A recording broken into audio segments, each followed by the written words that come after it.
نحمد ونصلي على رسوله الكريم اما بعد فاعوذ باللہ من الشیطان الرجیم بسم اللہ الرحمن الرحیم وما توفیقی الا باللہ علیہ توکلت والیہ انیب۔ توفیق تو اللہ ہی سے ملے گی، اسی پر میں نے بھروسہ کیا ہے اور اسی کی طرف میں رجوع کرتی ہوں۔ رب اشرح لی صدری ویسر لی امری واحلل عقدۃ من لسانی یفقہوا قولی۔ آئیے سورۃ الفرقان کا آغاز کرتے ہیں۔ پہلے اس کا تعارف جانتے ہیں۔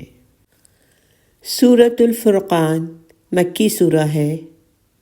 اس میں 77 آیات اور 6 رکوع ہیں۔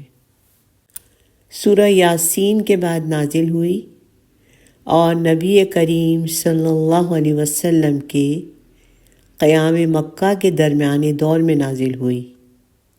پیچھے ہم نے دیکھا کہ 14 مکی صورتوں کے مجموعے کے بعد ایک مدنی سورہ سورہ نور آتی ہے۔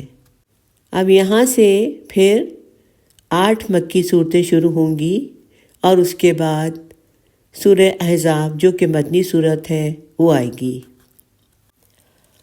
مکی دور کی صورتوں کی طرح اس میں بھی قرآن کریم، رسول صلی اللہ علیہ وسلم کی نبوت اور دین اسلام کی صداقت سے متعلق کفار مکہ کے شبہات کی تردید کی گئی ہے اور انہیں ایمان اور اسلام کی دعوت دی گئی ہے۔ اس صورت میں قرآن کریم اور رسول صلی اللہ علیہ وسلم کا دفاع کیا گیا ہے، کیونکہ لوگوں نے طرح طرح سے ان کو جھٹلایا، اعتراض کیے۔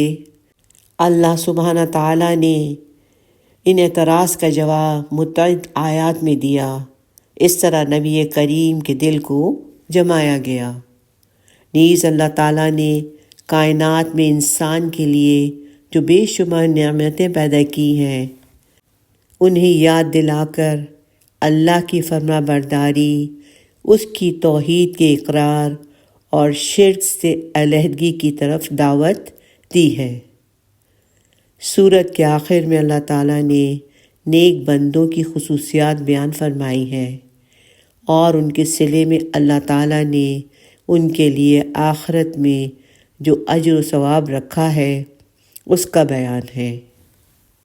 اس صورت میں فرقان کا لفظ 3 بار آیا ہے، جو قرآن کریم کی اہم ترین صفت ہے، اسی لیے اس کا یہی نام رکھ دیا گیا ہے۔ یہ اس صورت کا مختصر تعارف تھا۔ بارک اللہ لی و لکم فی القرآن العظیم۔ آمین۔